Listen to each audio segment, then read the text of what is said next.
As Prince Harry and Meghan Markle transition to their new lives, other members of the royal family will have to pick up some of their old responsibilities.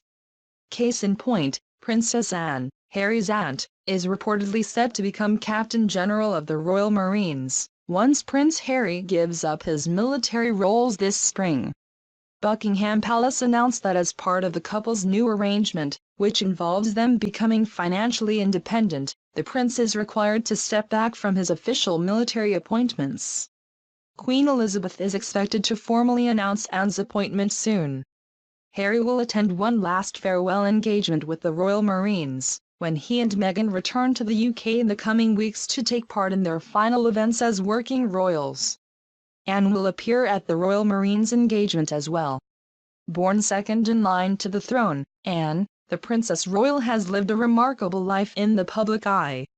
While she's fallen down a few spots in the British order of royal succession in recent years, Anne is still beloved for her equestrian skill and duty to the royal family.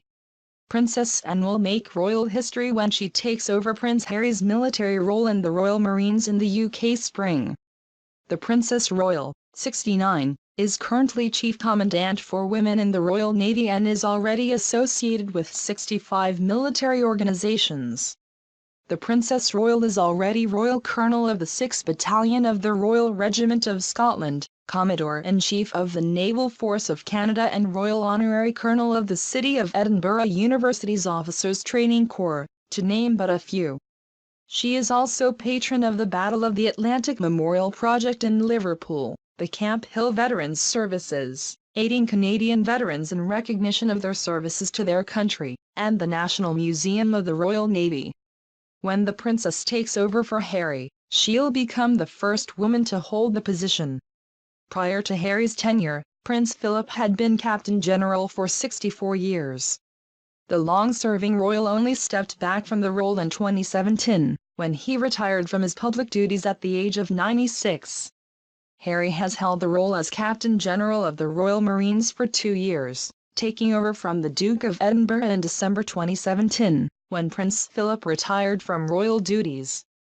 After training at Sandhurst, Prince Harry was commissioned as an officer in the Household Cavalry's Blues and Royals in April 2006.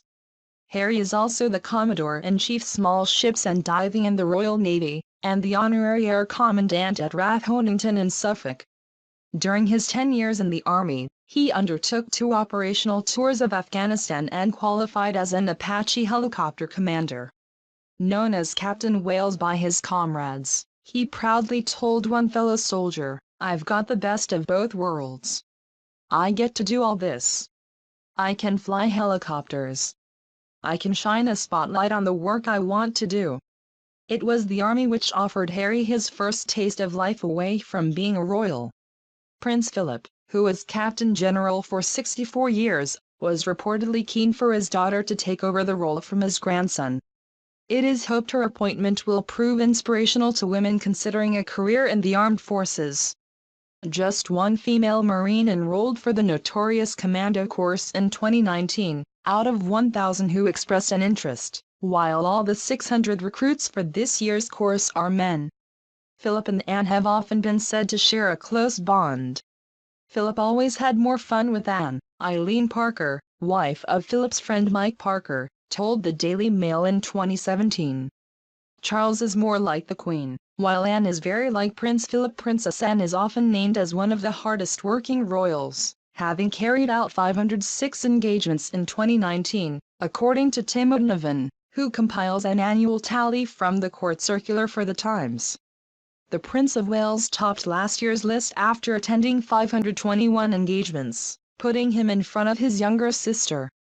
The Princess Royal attended the international rugby match between Scotland and England at Murrayfield Stadium, Edinburgh on Saturday, in her role as patron of the Scottish Rugby Union. She was accompanied by her husband Sir Timothy Lawrence,